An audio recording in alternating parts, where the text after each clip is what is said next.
Improve your voice. My name's Darren Mcstay, and today we're going to talk about the Lisp. Yes, this is going to be a quick fix for the Lisp. Now, not being one to mess around, I want to get into this straight away. I've heard it called fat tongue, lazy tongue. I've seen people bully others because of their Lisp and make fun of them behind their back. So for a lot of people, especially if they've had this all their life, have probably gone through some situation where people have pointed it out or made fun of the fact that they have this. And I'm not claiming that I'm going to be able to cure everyone's Lisp, but what I can do is definitely give you some exercises that will help you with it and maybe even reduce the severity of it. Now, if you've got a Lisp, you've probably done some exercises before and you're probably by now fed up of hearing people tell you to sort your S's out. We all know that S's are a problem for you. Why would you do more S's and just to aggravate yourself? No, stop it. Don't worry about it anymore. We're not going to focus on S's. Today, we're going to focus on the L sound because there's more than one type of Lisp. You have the type of Lisp where the tongue is kind of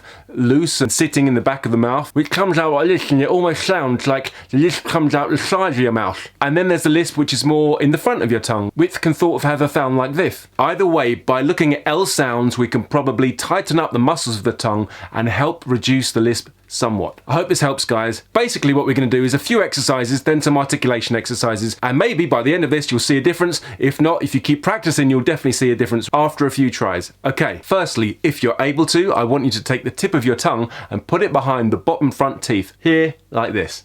Then I want you to try to move the back of your tongue forward by keeping the front tip of your tongue behind the teeth. Rest it on there and move the back forward, like this.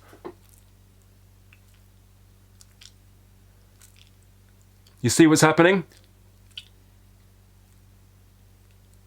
The front stays locked where it is and the back's doing all the movement. I want you to do this, say, 10 times, so maybe pause this video now, do it 10 times, or watch this to the end and come back and do the exercises afterwards. The next one we're going to do is this. So taking the tip of your tongue and curling it up and back, like this.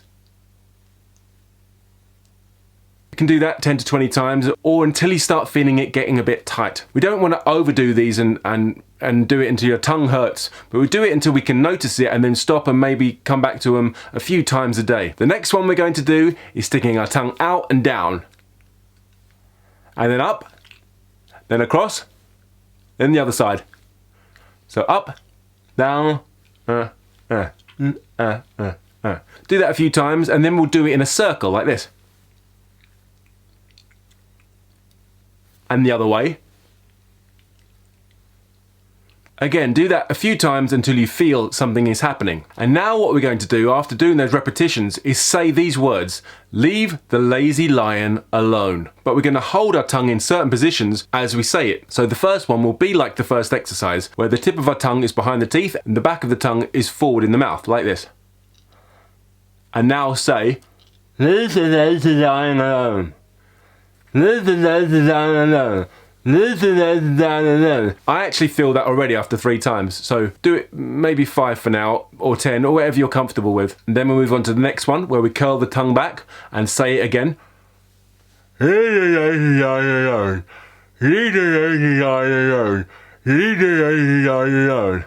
Okay, now we're going to stick our tongue out and down, again without moving it. Leave the lazy lion alone. Leave the lazy lion alone. And up. To the left. To the right. Okay, so we said, leave the lazy lion alone with our tongue in different positions. Then we're going to take our thumb now and put it in between our teeth and say it 10 times as quick as possible, not worrying about articulation, but just say it normally. Leave the lazy lion alone, leave the lazy lion alone, leave the lazy lion alone, leave the lazy lion alone. So once you've done that, you've done a really good tongue workout, and I'm willing to bet that your Lisp is slightly less than it was before. Now, doing this once is not going to get rid of your Lisp completely, but I would like you to practice doing this as often as you can. 5 times a day, 10 times a day, maybe once every hour. Set the timer on your phone and just on the hour go to the toilet or something and do these exercises once through. Try it for a week and just try to record your voice. You can start adding in some S sounds later, but right now we want to get the L sounds right. Again, I know I've just been focusing on L sounds, but looking after the L sounds will take care of the S sounds. And remember, a lot of people think that Lisps are quite cool and sexy. You know, what can you do? Okay, so that's it for today. I really hope it's been useful and you get something out of it. Keep doing the exercises, and also there's nothing better than doing daily exercises and warm-ups if you want to kind of master your voice and become better all round at speaking and singing. At the end of this video will be a link to a 20-minute warm-up that you can do every day just to keep yourself in check and to make sure that you're the best you can be. And of course, if you want to go further with that, you can check out my 8-week online course. There's a link in the description box below. So please tell me how this went, leave a comment in the comments below, and I'll speak to you soon. I've been Darren Mcstay, this is Improve Your Voice, and until the next time, look after your voice.